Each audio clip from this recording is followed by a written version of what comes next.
Concerned parents started messaging me about a week ago regarding my daughter Evelyn's TikTok videos.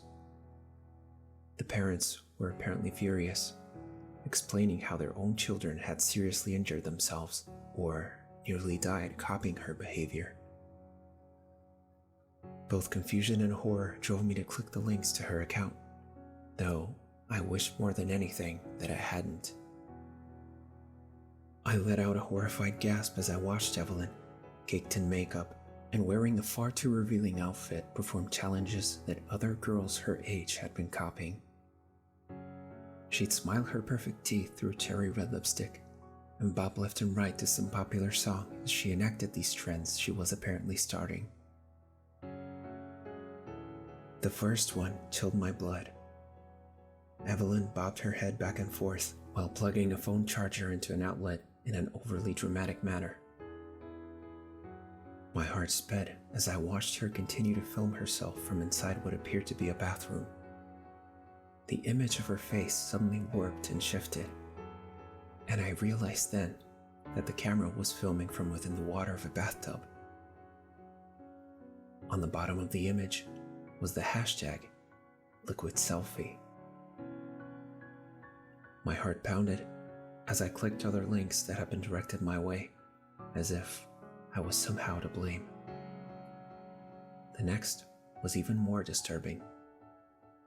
Evelyn performed a sultry dance of sorts in a crop top before placing the phone down on a surface.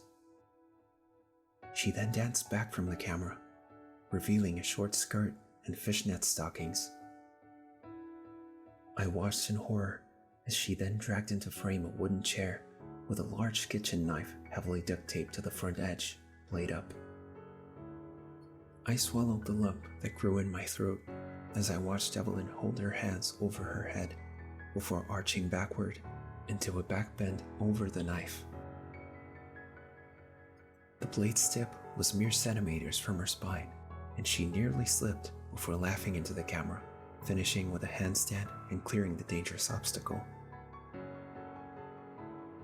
1.2M was on the bottom right of the screen under a heart icon, and I felt sweat trickle down my forehead when I realized what that meant. 1.2 million likes, 59.5k shares. At the bottom of this particular clip was the hashtag #BladebackBend. I clicked on the profile icon of my dolled up smiling daughter, and my jaw dropped open. There were almost a dozen different trends she apparently had been proliferating throughout the internet in the past week and a half. In every one, she was scantily clad and smiling as she performed each terribly dangerous feat. I made the mistake of clicking the comment section of one. There were hundreds of messages from people who were all clearly impressed and inspired, adoring Evelyn and the dangerous actions performed in her videos. Many replies were videos of other users who'd copied the challenges and mimicked her routines. I didn't have the heart to click on those. The girls that seemed to all be inspired by her and copying her actions looked young and naive. It broke my heart. I glanced through a few more, clenching my jaw at the sight of each of the shocking and extremely dangerous challenges Evelyn was broadcasting to the world. In one short video, she'd propped up the phone on the edge of a rooftop and danced her way backward until her entire body, dressed in a low-cut romper, was in view.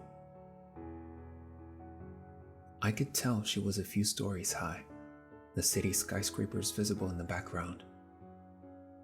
I felt a queasiness in my stomach as I watched my daughter go backward 5 paces, then proceed to do a series of cartwheels towards the camera, less than an inch from the edge.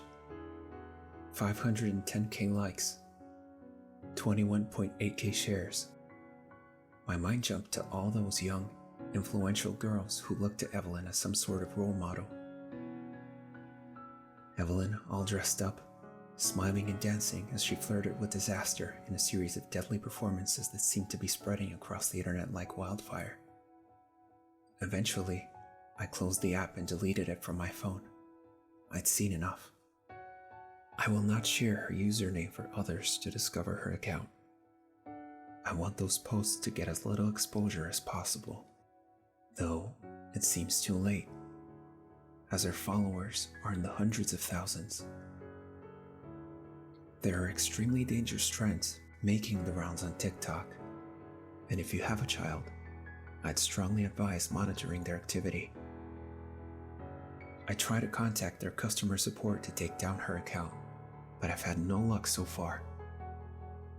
Aside from that, there's nothing we can do.